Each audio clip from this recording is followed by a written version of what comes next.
The other children that I have were always accepting of Matthew because Matthew was just another child in the house. You're talking about an adult who was functioning somewhat higher than third grade, but who can read at about the third grade level. So you could say his social IQ was higher than his IQ.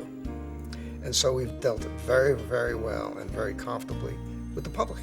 And Matt always functioned highly enough that he could take orders, understand them, and do the job that was presented. We had always had our application in for many years for residence, but never pushed it. Matt was not interested. We were going on this delayed vacation. So Matthew was here for 3 weeks straight. We instantly took a liking to Matt, and he did with us also. And we didn't want him to go home when, when he first came here. Whatever it is about the Southold house, at that point, Matthew's attitude had just changed, and he would love to live here. Would love to leave his house that he had known since birth. Taking nothing away from his parents or his family because he's very close with them, but it's just the environment that we've created here with Matt. Come on, guys. Bye, Matt. Bye. Have a nice day. Okay. See you when you get home. Okay. Matt has had issues just like any one of us have issues in a job, and the job coaches have always managed to make things work. If we have to take Matthew out and he can't be there, his boss PT is not happy. He counts Matt as a regular employee. Sometimes he can't make it work, and I'm like, what do you mean he can't make it work? We depend on Matthew. At this point, I depend on him. I do love my job, and I do everything like cleaning, dusting, vacuuming, and sweeping, making coffee for the customers. Okay? Yeah. Right down the line in the shelving here. I have the cleanest windows in Southold. By the way, I have the cleanest shelves in Southold. I have the cleanest floor in Southold. I mean, he does an absolutely wonderful job.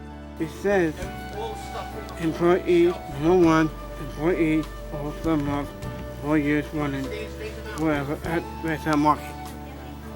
I'm comfortable that he will be as secure and as happy as he can be in this world as any of my other children. And I know, in the deepest part of my being, that that's because of the Suffolk AHRC.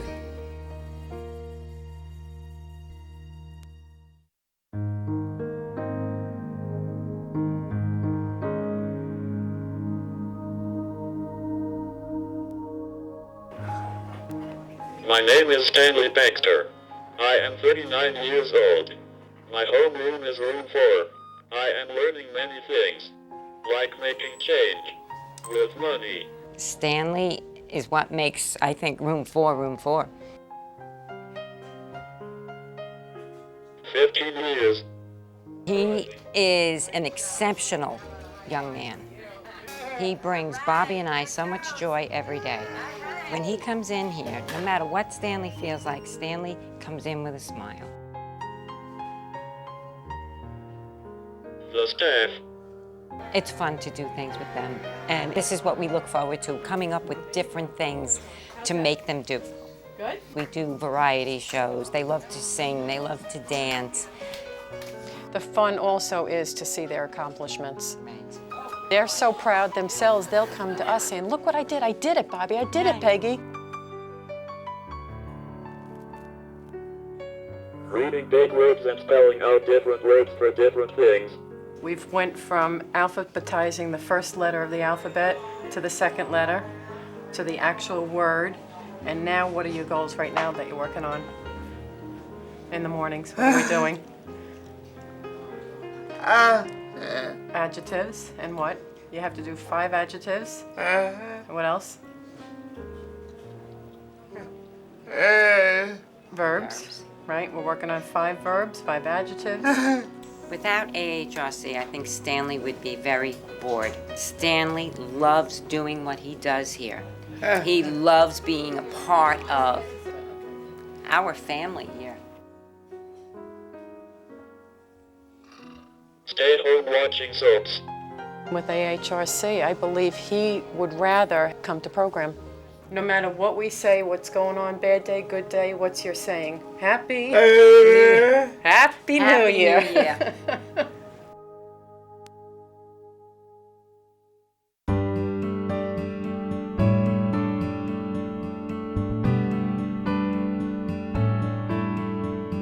I used to work in my father's store. For a while, I used to work with him in the store, Blue Day Markets. I used to work in the dairy department. I took care of the shelves, groceries, and then went out and collected cards. But then the time came where Dad had to sell the store, and then there was no place for Donald. I'm not sure how they found out about AHRC, but we're very, very glad they did. Now that's around 40 years ago, so I'm sure AHRC didn't have all the programs they have today, but they did have something that was good for Donald. They had what was called a workshop. He had worked through the workshop vocational training program with AHRC, had worked for the maintenance department, and he worked in our building, the South Coast Children's Building, and then we moved over here. He chose to retire.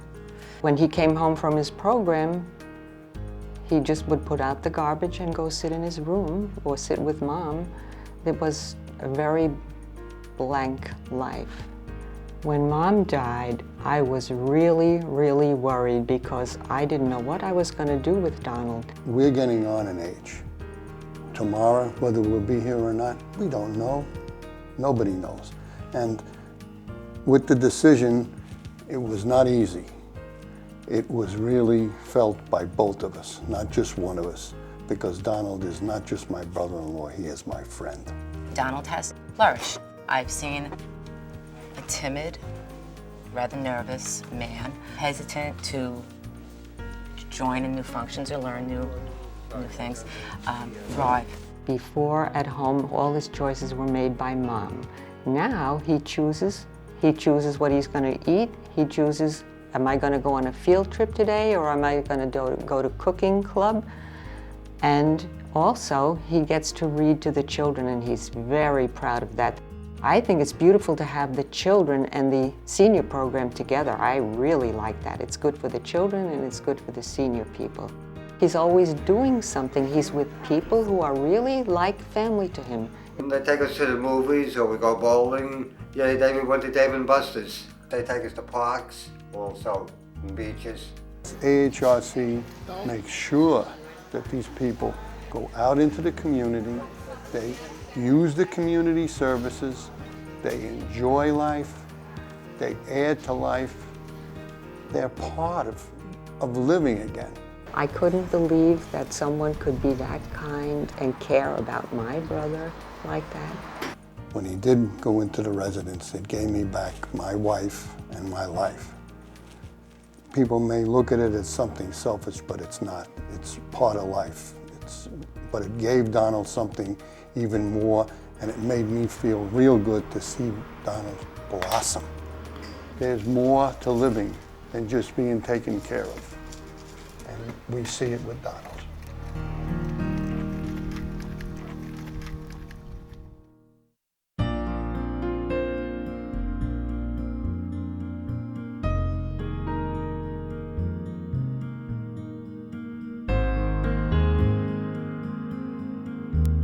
When Maya was born, it was like the domino effect. Everything started becoming wrong. That first start, the very first moment, was probably some of the most challenging times we've ever had.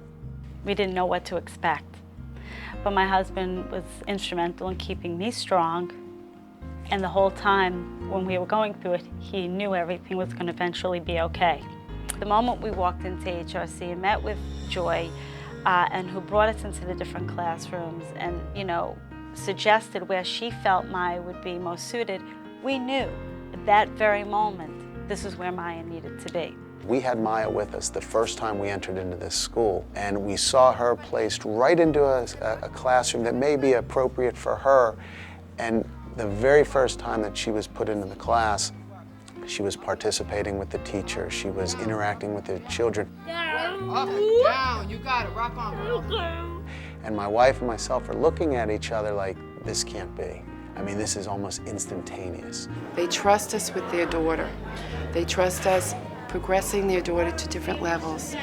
Recently, I called the mother because I wanted to get Maya up and walking. Maya was showing us she wanted to walk. She started to stand, she started to move around the tables. So I called the mother and I said, I want to start your daughter on this task development. Mom said, for years I've been waiting for this phone call. I know I'm a nervous wreck. She said, because I've been waiting forever to hear someone say, my daughter's going to start to walk. When we set up the expectations for what we have for Maya, Jan and myself are very humble in what we think that Maya can accomplish. Now, we want her to strive for lofty heights, but we also know our daughter, after 7 years, that she's going to go at her pace. Big step. I think the year culminated with what we saw with Special Olympics. And I taped Special Olympics last year as well as this year. And to see the differences in Maya was absolutely overwhelming when Jen and I both came home and watched the videotape. Last year, Maya was walking with a walker, and she would run the race. And this year, she told them right before the race got started that she did not want the walker. She said no. And she wanted to walk with just simple assistance from one of the teachers to get her down the path and to bring her back. And to see that moment 2 weeks ago. My hopes and dreams, not just for Maya, but for every student, is to be the best they can be as independent as possible, and to really enjoy their life. It just gives us a tremendous peace of mind, being here with AHRC.